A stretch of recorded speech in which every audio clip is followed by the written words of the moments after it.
Bien, mis queridos, les invito a buscar en sus Biblias en el libro a los Hebreos. Estamos en el capítulo 7.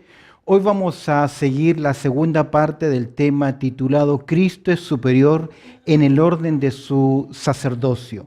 Cristo es superior en el orden de su sacerdocio. Ustedes ya tienen las hojitas, lección número 16. Hoy sería la segunda parte, donde consideramos el tema Cristo es superior en el orden de su sacerdocio.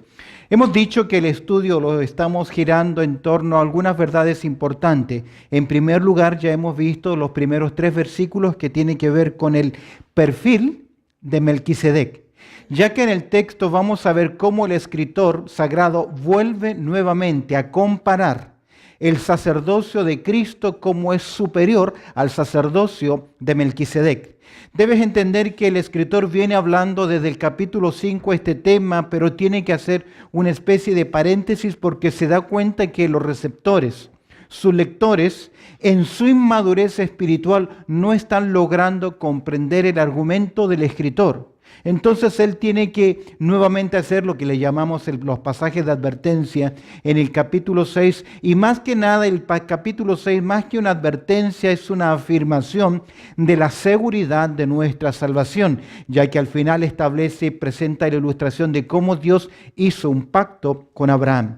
Luego retoma nuevamente el concepto del sacerdocio de Cristo en el orden de Melquisedec, porque como ya hemos visto, en primer lugar, los primeros 3 versículos veíamos la persona de Melquisedec. Se utiliza un cuadro en la historia bíblica que los hebreos conocían muy bien. Después del triunfo de Abraham para socorrer a su sobrino Lot, viene y se presenta y le sale al encuentro este sacerdote Melquisedec, rey de Salem, sacerdote del Dios Altísimo, al cual Abraham reconoce entregándole los diezmos. Eso lo vemos en el perfil de Melquisedec, la persona de Melquisedec, la posesión de honor que él tiene. Vemos en el verso 3 el paralelismo con Cristo. Es interesante, sin padre, sin madre, sin genealogía, que ni tiene principio de días ni fin de vida. Y nos presenta cómo este personaje no se nos está diciendo que es eterno o que es inmortal. Solamente se nos está estableciendo que se desconoce su origen y de esta forma cumple un principio, es un antitipo o es un tipo, mejor dicho, de la persona de Cristo Jesús, el paralelismo con Cristo. En segundo lugar, segunda parte del tema, la preeminencia de Melquisedec desde el capítulo verso 4 al versículo 10. Consideremos, dice el escritor en el verso 4, pues cuán grande era este a quien Abraham, el patriarca, dio diezmos del botín. Y vemos acá la determinación de los diezmos en el verso 5, cómo Dios designó los diezmos en el área ministerial y cómo Dios determinó este aspecto ministerial y esta responsabilidad. Es decir, Dios estableció a la nación de Israel ya como una ofrenda requerida, ya no como una ofrenda voluntaria, para establecer el sacerdocio, para mantener el sacerdocio levítico. Vemos entonces versos 6 al 7 lo que tiene que ver con la pertenencia distintiva, pero aquel cuya genealogía no es contada entre ellos, tomó de Abraham los diezmos, hablando del reconocimiento que hace Abraham hacia Melquisedec, entregándole los diezmos, y vemos el predominio demostrado, versos 6 y 7, cómo Melquisedec va a bendecir ¿a quién?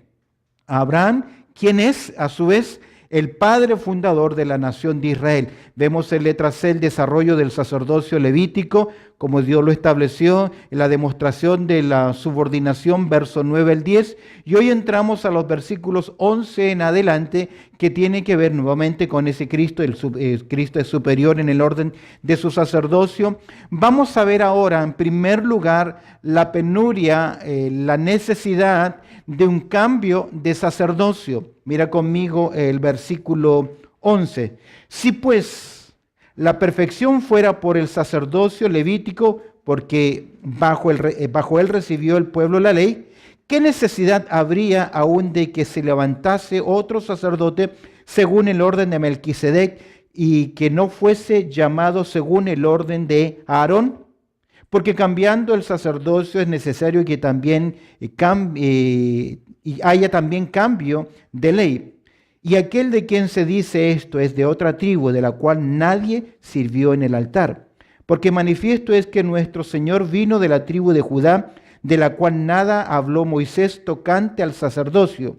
Y esto es aún más manifiesto si a semejanza de Melquisedec se levanta un sacerdote distinto, no constituido conforme a la ley del mandamiento acerca de la descendencia, sino según el poder de una vida indestructible, pues se da testimonio de él: tú eres sacerdote para siempre, según el orden de Melquisedec. Queda pues, en este caso, abrogado el mandamiento anterior a causa de su debilidad e ineficacia, pues nada perfeccionó la ley, y de la introducción de una mejor esperanza por la cual nos acercamos a Dios. De esta forma vemos en tercer lugar la penuria de un cambio de sacerdocio.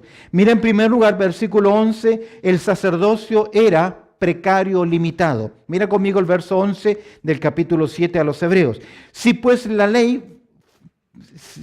dice el texto, la perfección fuera por el sacerdocio levítico, ¿qué necesidad habría aún de que se levantara qué cosa? Otro sacerdote. La idea es, el sacerdocio arónico no alcanzó la perfección. Este sacerdocio levítico no podía llevar al hombre a una perfecta relación personal con Dios.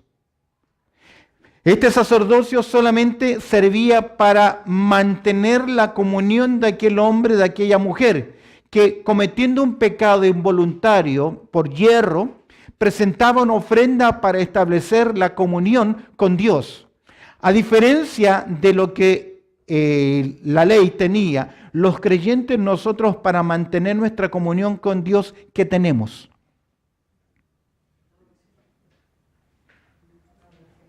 Para mantener nuestra comunión cuando hemos pecado, ¿qué tenemos?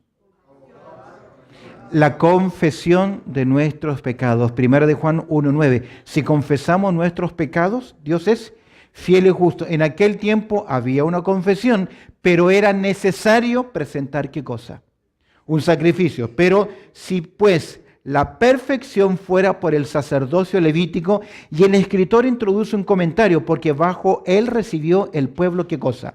La ley. La ley por sí misma tampoco podía llevar a la perfección, porque carecía del poder eficaz para ello. La finalidad de la ley de Dios era demostrar ¿qué cosa? La culpabilidad de los hombres. La ley demandaba el ofrecimiento de sacrificios por los pecados del pueblo. El orden sacerdotal tenía que perpetuarse para llevar a cabo las exigencias legales por el pecado. Es por eso que el escritor en verso 11, el sacerdocio es precario, él dice lo siguiente: ¿qué necesidad habría de que se levantase qué cosa? Otro sacerdote. La idea, la palabra otro acá es otro más. ¿Por qué había necesidad de que otro más, otro sacerdocio, de una orden, mira el texto, completamente ¿qué? Distinta? ¿Por qué distinta o diferente? Porque el sacerdocio de Melquisedec no obedece a la orden arónica. ¿Por qué? Porque aún Aarón no había ¿qué? Nacido, aún Dios no había establecido. Si el sacerdocio levítico fuera el perfecto, el Mesías debía venir entonces ¿de cuál orden? Si el sacerdocio levítico fuera perfecto, el Mesías debía venir ¿de qué orden entonces? Levítico. Pero ¿por qué no viene del orden del Levítico? Porque ya nos está diciendo que era ¿qué cosa?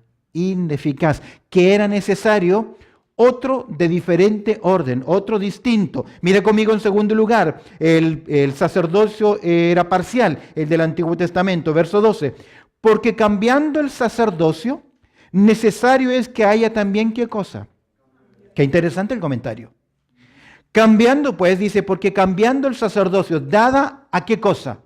A la limitación que tenía el sacerdocio levítico. ¿Cuál era la limitación del sacerdocio levítico? No era perfecto. no podía perfeccionar, no podía llevar a los hombres a la verdadera comunión con Dios, porque cambiando el sacerdocio, necesario es que haya también cambio de ¿qué? De ley. La razón del cambio es porque el sacerdocio arónico estaba instituido e integrado bajo la ley mosaica. Por tanto, un cambio de sacerdocio implicaba también un cambio en la ley. Es la misma conclusión del apóstol Pablo en el argumento del libro de Gálatas. ¿Recuerdas en el capítulo 3, versos 24, 25, donde dice Pablo, de manera que la ley ha sido nuestro ayo? ¿Para qué? Para llevarnos a Cristo. Es decir, ¿qué es un ayo? ¿Qué era un ayo?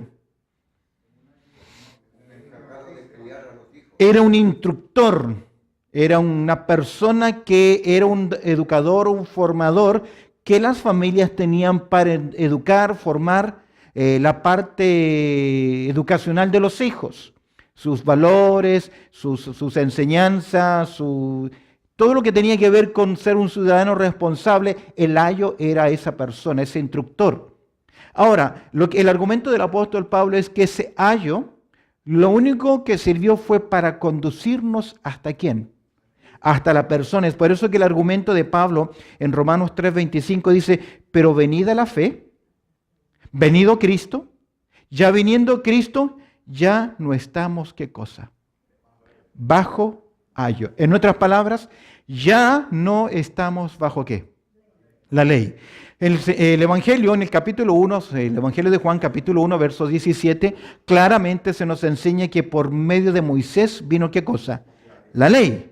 Y por medio de nuestro Señor Jesucristo, que vino entonces la gracia. La conclusión entonces del versículo 12 es la misma conclusión del argumento del apóstol Pablo con respecto al propósito de la ley. Mira el verso 13 al 19, letra C, el sacerdocio permanente de Cristo. En primer lugar, para hablar ahora, contrastar, se ha dicho, se presentó el cuadro histórico, ¿quién fue Melquisedec? Hablamos de su persona, hablamos de su proceder. Luego ahora estamos considerando en nuestro tercer punto la penuria del cambio de sacerdocio. ¿Por qué era necesario un cambio de sacerdocio? La razón es que no podía perfeccionar a los hombres. Y si no podía perfeccionar a los hombres, era necesario que viniese un nuevo orden. Al venir un nuevo orden, viene un nuevo orden de sacerdocio y se introduce también una nueva ley. Verso 13. Mira cómo se prepara ahora el camino hacia el nuevo sacerdocio. La profecía marca una gran diferencia. Verso 13 dice, y aquel de quien se dice esto es acerca del nuevo orden, del nuevo sacerdocio, es de otra tribu de la cual nadie sirvió al altar. Qué interesante. ¿Por qué? Porque el sacerdocio de Melquisedec o el sacerdocio de Cristo o la línea genealógica de Cristo pertenece ¿a qué tribu? A la tribu de Judá y no a la tribu de Leví. La profecía sobre el Mesías sacerdote se encuentra en Salmo capítulo 110. Mira conmigo, Salmo capítulo 110.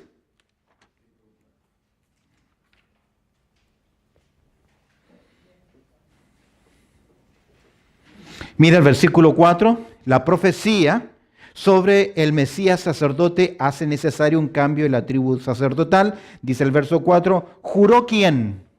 Jehová, y no se arrepentirá. No es necesario que Dios jure. ¿Por qué los hombres juran? ¿Ah? No, ¿por qué juran? Ya está dando su palabra, pero crea algo más para aún darle mayor seguridad o credibilidad a lo que está diciendo. Dios necesita jurar. ¿Por qué? Pero ya hemos visto que Dios no solamente le hizo una promesa a Abraham, sino que no pudiendo jurar por nadie más, juró por sí mismo. Cuando Dios utiliza esa expresión, está diciéndonos que, aunque se mueva cielo y tierra, todo lo que quiera, yo no voy a cambiar de qué, de parecer. Porque el texto dice, verso 4, juró Jehová y no se arrepentirá. Tú eres sacerdote para siempre según el orden de Melquisedec. Y este Salmo 110 es un salmo que habla ¿de quién? De Jesús. ¿Cómo se llaman los salmos que hablan acerca de Jesús? Salmos mesiánicos. Y Dios introduce algo interesante. Ya en el Salmo capítulo 2, Dios ha dicho que su Hijo es rey y Él le entrega, el Padre le entrega todos los reinos de esta tierra. Él es rey. Pero ahora el Padre está diciendo que no solamente es rey, sino que también es sacerdote para siempre, según el orden de ¿quién? De Melquisedec. La profecía marca una ¿qué cosa? Diferencia. ¿Cuál es la diferencia? Ya les he dicho antes, que nunca en la historia de Israel se unieron un sacerdote y un levita y un rey en la misma persona. Dios lo condenó. Dios no lo permitió porque el oficio era determinado. Tú vas a ser sacerdote o tú vas a ser rey, pero no era permitido por Dios que en una sola persona se ejerciesen esta doble función. Pero en el Mesías, en el ungido, se cumple no una doble función, sino que se cumple una triple función. ¿Por qué? Porque Cristo es rey, amén. Cristo es sacerdote, amén. Y Cristo también es profeta. En sus aspectos diferentes, Cristo viene como profeta, muere como sacerdote y hoy ejerce esa función como sacerdote, y un día Él vendrá y ejercerá finalmente su función como ¿quién? Como rey. Mira el verso 14. La procedencia marca una diferencia, no solamente la profecía, porque manifiesto es que nuestro Señor, ¿qué? ¿Cuál es su procedencia? Vino de la tribu de Judá. ¿Es evidente esto en las Escrituras? Dios se lo dijo por medio de la bendición que promulgó Jacob sobre su hijo Judá, en Génesis capítulo 49, que de él saldría rey, que él sería el cachorro de león. Es claro que el Mesías nacería en la ciudad de David, Miqueas capítulo 5, versículo 2. Es claro que Jesucristo vendría vendría de la tribu de Judá, ya que él es el león de la tribu de Judá. Él es la raíz ¿de quién? De David. Dios le prometió a David ese reinado. ¿En quién se encuentra? ¿Cómo comienza Mateo capítulo 1, verso 1? Libro de la genealogía de Jesucristo, hijo de David, hijo de Abraham. ¿Por qué vemos el sacerdocio permanente de Cristo? Primero la profecía va marcando una dirección. ¿Cuál es la dirección de la profecía? Se cita el Salmo 110, verso 4. Vemos en verso 14, la procedencia marca una diferencia, porque manifiesto es que nuestro Señor vino, ¿de dónde? De la tribu de Judá, de la cual, mira qué interesante el comentario del escritor, nada habló Moisés tocante a ¿qué? A su sacerdocio. ¿Por qué? Porque el sacerdocio de Cristo es diferente, es según el orden de Melquisedec, es de otro orden. Segundo lugar, mira el verso 12, es de otra ley, la perfecta ley, la ley de Cristo, y es de otra tribu, de la tribu de Judá. ¿Por qué entonces no se habló nada acerca del sacerdocio de Cristo? Porque es de una orden diferente. Tres cosas. De orden diferente, Melquisedec, de otra ley, la perfecta ley de Cristo, y de otra tribu. ¿Cuál tribu? La tribu de Judá. El sacerdocio permanente de Cristo, la profecía marca una diferencia, en la procedencia marca una diferencia, el paralelismo marca también una diferencia. Mira el verso 15. Y esto es aún más, ¿qué dice el escritor? Manifiesto. Si a semejanza de Melquisedec se levanta un sacerdote, y agrega algo interesante, distinto, heteros, en otras palabras, totalmente distinto o diferente. ¿Es distinto por qué al sacerdocio levítico? Porque es de otro orden, es de otra ley y es de otra descendencia. Mira el verso 16 y 17. Lo perdurable marca también esta diferencia. ¿Por qué el sacerdocio de Cristo es permanente? La profecía marca una diferencia, la procedencia marca una diferencia, el paralelismo marca una diferencia y lo perdurable marca también ¿qué? Una diferencia. No constituido conforme a la ley de mandamientos acerca de la descendencia. Y esto es interesante. ¿Por qué acerca de la descendencia? Les decía en el estudio anterior que posiblemente un hombre ya a la edad de 50 años ya no podía seguir ejerciendo el sacerdocio. Muerto el sacerdote o el sumo sacerdote, tenía que ser repuesto por alguien diferente, no constituido conforme a la ley de mandamientos acerca de la descendencia. No tiene que ver, el nuevo sacerdocio no sigue la línea del sacerdote anterior o el que lo sustituía, sino según el poder de una vida que indestructible. ¿Podemos decir esto acerca de los sacerdotes del Antiguo Testamento? Que ellos tenían una vida que eran, en otras palabras, mortales. Pero aquí dice que es según el poder. Palabra interesante que describe, que equivale a tener la potencia interior. ¿Quién tiene la potencia de no morir? Juan capítulo 1, verso 4, en él estaba la vida. Jesucristo declaró, yo soy la resurrección, yo soy la vida. El que cree en mí, aunque esté muerto, vivirá. ¿Alguien pudo morir en la presencia de Cristo? ¿Murió alguien en la presencia de Cristo? No. ¿Por qué? Porque de él emana ¿qué cosa? La vida. Sino según el poder de una vida, agrega, indestructible. Esta es una nueva dimensión del sacerdocio. Los sacerdotes levíticos tenían una continuidad sobre la base de sustituir al sacerdote muerto. Como lo aplicamos al rey muerto, rey puesto, sacerdote muerto, sacerdote ¿qué? Puesto. Según la muerte era el denominador común del antiguo sacerdocio. La vida está ligada al nuevo sacerdocio indisolublemente.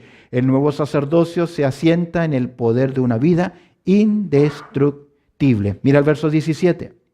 Pues se da testimonio de él. ¿Quién da testimonio de él? ¿Quién está dando este argumento? Se cita el Salmo 110. Dios lo declara en su palabra. Tú eres sacerdote para siempre, según el orden de Melquisedec. Por lo tanto, este nuevo orden, el sacerdocio, la penuria del sacerdocio. Vemos ahora el sacerdocio que era un sacerdocio precario, verso 11, que era un sacerdocio parcial. Pero mira el sacerdocio permanente de Cristo, basado en una profecía, basado en la procedencia, basado en el paralelismo que marca y basado en la perdurable marca de una diferencia. Tú eres, dice Dios, sacerdote, y agrega algo más, ¿qué? Para siempre. Veamos en quinto lugar, lo pasajero marca también, ¿qué cosa? Una diferencia. Versos 18 y 19. Queda pues abrogado el mandamiento anterior. ¿Qué mandamiento? La ley del sacerdocio antiguo quedó puesta, ¿qué? A un lado. Se nos dan las razones. ¿Cuáles son las razones? Primero, a causa de su debilidad, por cuanto no había perfección por medio del sacerdocio levítico y la ley sobre la que descansaba. Quedó a un lado. Segundo lugar, ¿cuál es la segunda razón? ¿A causa de qué?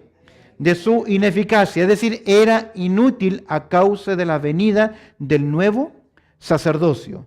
Pues, verso 19, nada perfeccionó la ley. Nuevamente el escritor vuelve a insertar el concepto. La ley no llevó nada a la perfección, porque por medio de los sacrificios rituales no llegaba a producir paz perfecta en la conciencia humana. La ley mantenía distante a los hombres, impidiendo una proximidad con Dios. Ahora, interesante, la ley, esta ley del sacerdocio fue establecida en base a un pacto de sangre. ¿Recuerdas? ¿Qué tenía que presentar el sumo sacerdote? Sangre. Y esa sangre recordaba ¿qué cosa? La pecaminosidad del hombre. El nuevo pacto, el pacto de Cristo, fue establecido también bajo ¿qué? Sangre. Pero cuando nosotros recordamos el nuevo pacto, ¿hablamos de pecado? No hablamos de pecado. Hablamos de un triunfo. Hablamos de la gloria. Hablamos de lo que Él alcanzó para nosotros. No sé si logra ver. Los sacrificios en el pasado demostraban una sola cosa. Pecador, pecador, pecador. El nuevo pacto nos enseña otra cosa. Perdonado, perdonado, perdonamos. Es por eso que es más grande, es superior. Pero los destinatarios de esta carta, ¿qué querían hacer? Volver aquello que les indicaba pecador, pecador, pecador. Y de la introducción de una mejor, ¿qué cosa? Esperanza. ¿Cuál es esa mejor esperanza? Cristo en vosotros, esperanza de gloria. Es la obra de Cristo, la nueva esperanza. En Efesios capítulo 2, mira, verso 18, alguien que lo pueda leer, Efesios capítulo 2, verso 18. Por medio de él, los unos y los otros tenemos entrada por un mismo Espíritu al Padre. Mire qué interesante. ¿Por qué Cristo es nuestra esperanza? Porque por medio de Él, los unos y los otros tenemos ¿qué? Entrada por un mismo Espíritu. ¿A quién? Ahora, yo le pregunto algo. Los hombres del Antiguo Testamento tenían entrada ante la presencia de Dios. Solo uno.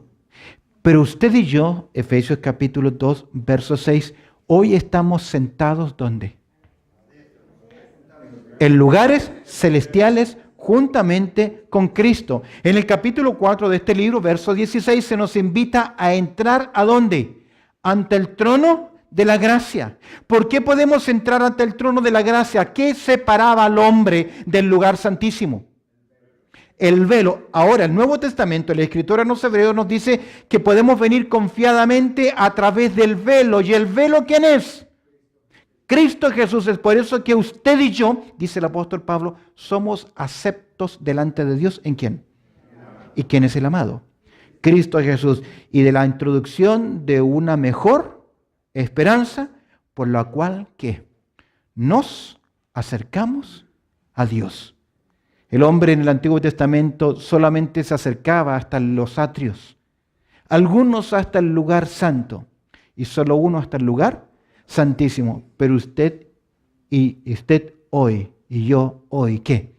Tenemos entrada ante el trono celestial. Es por eso que vemos en tercer lugar sencillamente la penuria de un cambio de ¿qué? De sacerdocio. Era necesario. ¿Por qué era necesario? Porque en el fondo era ¿qué cosa? Ineficaz para acercar al hombre a la comunión con Dios. Note el argumento del escritor, porque nos dice por qué el sacerdocio de Cristo es mejor y también superior. Miremos ahora versos 20 al 28, la perpetuidad del sacerdocio de Cristo. El escritor nos presenta las evidencias de la superioridad del sacerdocio de Cristo. Verso 20 a 21, en primer lugar, la proclama solemne. ¿Cuál es la proclama solemne? Verso 20. Y esto no fue hecho sin ¿qué? Sin juramento. Es decir, Dios no solamente lo prometió. ¿Por qué es tan solemne? ¿Por qué es solemne? Porque hay una proclama de parte de Dios que está basada en ¿qué cosa? En un juramento. ¿Y cuál es el juramento? Porque los otros ciertamente sin juramento fueron ¿qué? Hechos sacerdotes bajo un pacto, bajo una promesa. Dios estableció una ley, pero el sacerdocio de Cristo está basado bajo una proclama solemne. ¿Cuál es la proclama solemne?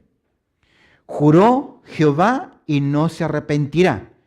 Tú eres sacerdote para siempre según el orden de Melquisedec. Salmo 110, versículo 4. Pero con el juramento del que le dijo, juró el Señor y no se arrepentirá. Tú eres sacerdote para siempre según el orden de Melquisedec. En contraste con el sacerdocio levítico, el sacerdocio de Cristo se establece bajo juramento divino. De esta forma lo hace completamente ¿qué? Superior. ¿En qué está basado? La perpetuidad del sacerdocio de Cristo, en primer lugar, en una proclama solemne, versos 20 y 21. En segundo lugar, verso 22, ¿bajo qué? Un pacto solemne. Por tanto, Jesús es hecho, me encanta, fiador. Esa palabra significa por causa o lugar de algo. Significa el que ocupa el lugar de otro. Jesús es el garante de un nuevo pacto. Etimológicamente tiene que ver con el que responde personalmente. Nosotros entendemos el garante. El garante de una transacción, de una compra, es en cierta forma, ¿qué cosa? codeudor, exactamente, irresponsable. Si el que hace el préstamo no puede pagar, ¿qué tiene que hacer el garante? El que es un aval, el que es el garante. Entonces, la perpetuidad no solamente está basada en la proclama solemne, sino también en un ¿qué? Pacto solemne, porque Jesús es hecho ¿qué? El garantor, el fiador, por causa de Él y en base a Él. ¿Y es garantor de qué cosa? De un mejor pacto. La idea de pacto es disposición, contrato, o mejor dicho, testamento. La traducción que nosotros tenemos aquí, pacto, es interesante. En los pactos en el Antiguo Testamento, ambos debían dar algo para el beneficio, como una transacción, como un trueque, yo tengo esto a cambio de esto, o hagamos algo juntos. En este pacto no es el hombre quien puede poner algo. Porque el hombre que tiene para dar, nada. ¿Qué aportamos nosotros a la salvación? La culpabilidad, el pecado. En Romanos capítulo 5, Pablo presenta que el hombre es un pecador, es débil, no tiene la capacidad. En capítulo 3, no hay quien busque a Dios, ni siquiera uno, nos hemos desviado, ahí está la presentación, esa debilidad. Nosotros no aportamos nada, es por eso que en este pacto Jesucristo es el garantor y el que asegura, ¿qué cosa? Nuestro beneficio. En otras palabras, sin Él no hay alguien que sea el mediador entre Dios y los hombres. ¿Recuerdas lo que dice Pablo, 1 Timoteo 2:5? Porque hay un solo Dios. ¿Y un solo qué? Él es el único garante. Es decir, mi salvación depende de quién. Única y exclusivamente de la persona de Cristo Jesús. Mira el verso 23 y 24, la permanencia solemne. ¿Por qué encontramos acá este pacto, que es este sacerdocio permanente de Cristo y esta obra permanente? Hemos dicho en primer lugar, la perpetuidad del sacerdocio de Cristo, ¿basado en qué?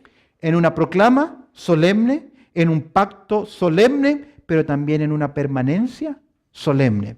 Dice el verso 23. Y los otros sacerdotes llegaron a ser ¿qué? Muchos, ¿debido a qué? A que por la muerte no podían ¿qué? Continuar. Ya es claro por qué la permanencia solemne. Mas ¿quién es este? Cristo. ¿Qué sacerdocio? Según el orden de Melquisedec. Pero por cuanto permanece para siempre. ¿Por qué Cristo permanece para siempre? 13:8 lo va a decir. Porque Él es el mismo ayer y hoy y por los siglos. ¿Qué ha dicho ya el escritor acerca de Jesús como sacerdote? En el capítulo 1 nos dijo que Él es Dios. Él es la imagen ¿de quién? Del Dios invisible. Es Dios que le dice a Jesús, siéntate, tu trono, Dios, permanece para siempre. Es el Padre reconociendo la deidad del Hijo. El Hijo tiene la gloria del Padre, Él tiene la gloria de Dios. ¿Por qué? Porque Él es Dios. En el capítulo 1 nos ha dicho que Él es Dios. Pero en el capítulo 2 nos ha dicho que es hombre. ¿Le hiciste poco menor que los hombres? ¿Cómo se llama estas dos verdades en la persona de Cristo Jesús? Que Él es Dios y que Él es hombre. La unión hipostática. Que describe que en su esencia Jesucristo es 100% Dios y 100% hombre. El sacerdocio es permanente por la permanencia solemne. Verso 24 más por cuanto permanece para siempre. Tiene un sacerdocio que es ¿qué cosa? Inmutable. Es decir, que el antiguo era permanente, era mutable, se traspasaba. ¿Por qué? Porque el común denominador, ¿cuál era? La muerte. Moría el sacerdote, moría el sumo sacerdote, había que levantar otro. Pero en el caso del Señor Jesucristo, tiene un sacerdocio que es inmutable, hace intransferible el sacerdocio a otra persona. ¿Por qué? porque Él no muere. En razón de que no muere, su sacerdocio no pasa de uno a otro como ocurría en la antigua dispensación. Entonces encontramos la permanencia solemne, verso 25. Hemos dicho la perpetuidad del sacerdocio de Cristo, proclama por una proclama solemne, por un pacto solemne, por una permanencia solemne, por propósitos que son también solemnes. Dice el verso 25, por lo cual, como llegando a qué cosa? A una conclusión lógica, ya que Cristo tiene un sacerdocio que es inmutable, puede alcanzarse la conclusión que sigue. ¿Cuál es la conclusión? Puede también salvar ¿qué? Aquí hay algo interesante de la seguridad de nuestra salvación. ¿Cuál es? Descansa en un sacerdote que intercede continuamente para siempre por nosotros. Puede también salvar perpetuamente. Claramente se nos hace ver que la salvación no es temporal, sino que es perpetua o permanente, seguridad de salvación. El poder de salvar de Cristo no merma ni desaparece, porque Él salva y provee el sacrificio expiatorio y vive eternamente para interceder por aquellos que han creído en Él. ¿Y qué si un creyente alcanza el pecado de muerte? ¿Porque hay pecado de muerte o no? Juan dice que hay pecado en el cual ya no podemos orar, pedir por él. ¿Qué pasa con aquel que muere, un creyente que muere por pecado de muerte, por su pecado?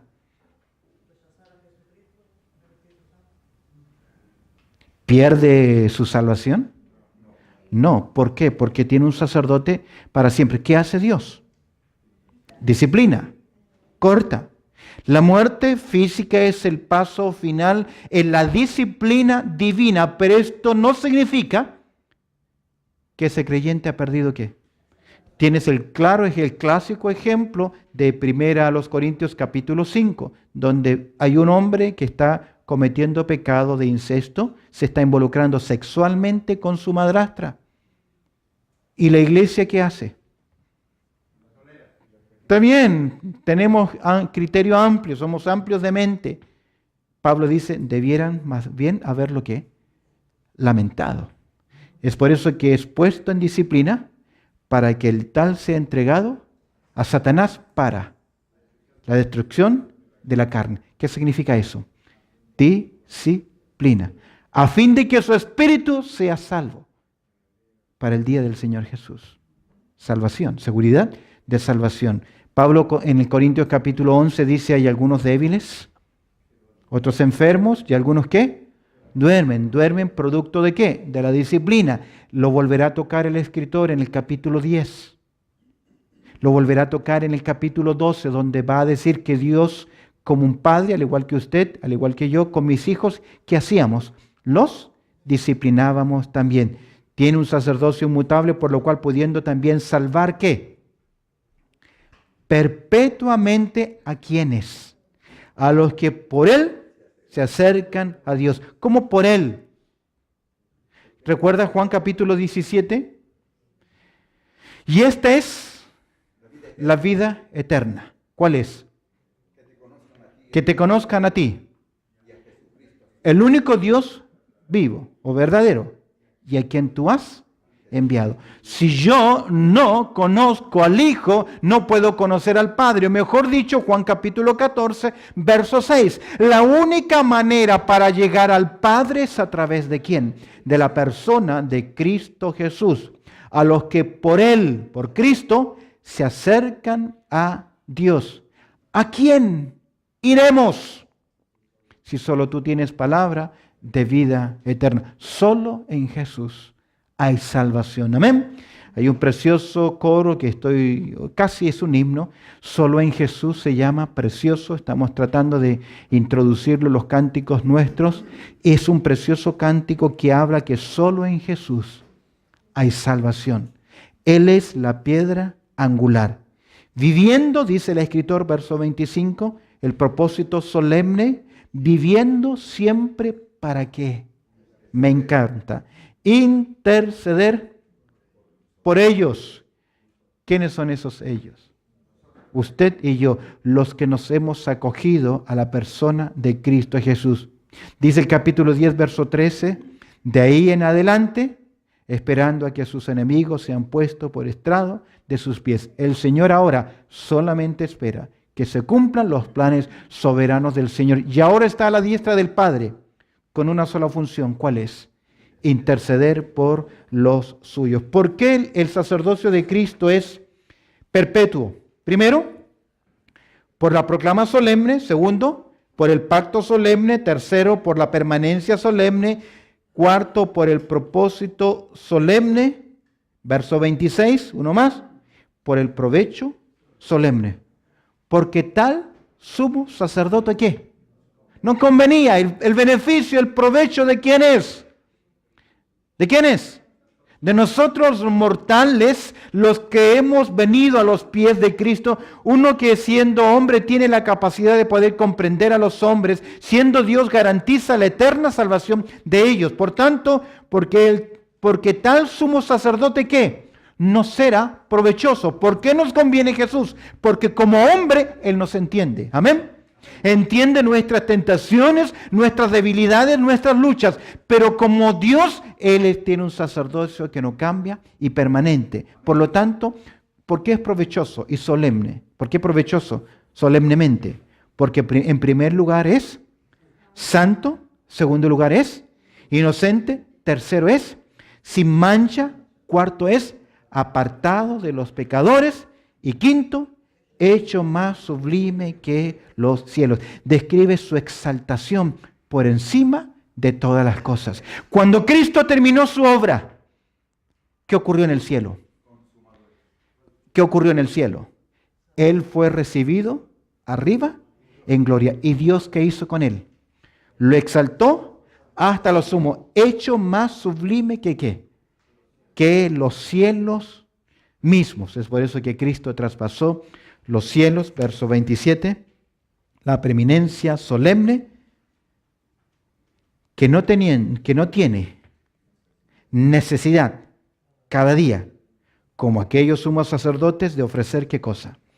Primero sacrificios por sus propios pecados. ¿Qué es lo que tenía que hacer en primer lugar el sumo sacerdote?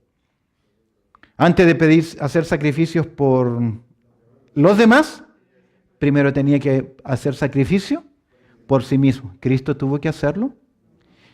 Dice el texto que no tiene necesidad cada día como aquellos, esos sacerdocio arónico, sumos sacerdotes, de ofrecer primeramente sacrificios por sus propios pecados y luego por los del pueblo, porque éste hizo una vez. Pero éste lo hizo ¿qué? Una vez, para siempre, ofreciéndose a sí mismo. ¿Y se ofreció a sí mismo por sí mismo? No, se ofreció a sí mismo por todos nosotros pecadores, porque Dios cargó en él el pecado de todos nosotros. Y él voluntariamente decide someterse a la soberanía del Padre. Y aquí vengo, Dios, para hacer tu voluntad, como está escrito en el libro acerca de mí. Lo vamos a mirar en el capítulo 9. Fue obediente hasta la muerte y muerte de cruz. Es por eso que el escritor a los Hebreos dice que el Señor corrió y avanzó en su carrera y miró más allá del sacrificio, porque le vio a usted y a mí. En Isaías 53, verso 10 dice, verá el fruto de la aflicción y quedará ¿qué? Satisfecho. Es por eso que ustedes hoy, Romanos capítulo 8, verso 1, justificados delante de Dios. Ninguna condenación hay para los que están en Cristo Jesús. La perpetuidad del sacerdocio de Cristo es por proclama solemne, por pacto solemne, por permanencia solemne, por propósito solemne, por provecho solemne, por preeminencia solemne y por, finalmente, pensamiento solemne.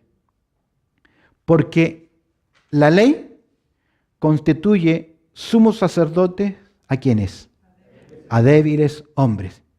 Pero la palabra del juramento. ¿Quién hizo este juramento? Dios, posterior a la ley, al Hijo ¿Hecho qué? Perfecto para siempre. El Mesías está equipado. ¿Por qué está equipado? Porque es 100% Dios y 100% hombre, único en el universo. No hay otro como Él. No hay alguien digno como Él. Es por eso que la gloria debe ser dada siempre ¿a quién? A Cristo Jesús. Es por eso que toda enseñanza debe llevarnos finalmente ¿a quién? A Cristo Jesús. Es por eso que toda alabanza debe llevarnos finalmente ¿a quién? A Cristo. Es por eso que todo creyente debe vivir única y exclusivamente ¿para quién? Para nuestro gran sumo sacerdote. Pues si vivimos, para Él vivimos. Y si morimos, para Él morimos. Sea que vivamos o que muramos, ¿qué? Somos del Señor. Amén. Bendito Padre Celestial, te damos gracias por tu amor y tu cuidado, Señor, y por esta linda enseñanza de este maravilloso capítulo, Señor, donde vemos, Señor, el contraste entre el sacerdocio pasado arónico, pero el sacerdocio permanente de Cristo Jesús, y cómo su obra eficaz asegura nuestra seguridad de salvación, porque no depende de nosotros, sino depende de la obra preciosa de Cristo Jesús. A ti sea la gloria, buen Dios, por la persona maravillosa, por el plan de salvación y la persona única de Cristo Jesús. Oramos agradeciéndote todo a través del precioso nombre de Cristo Jesús. Amén y amén.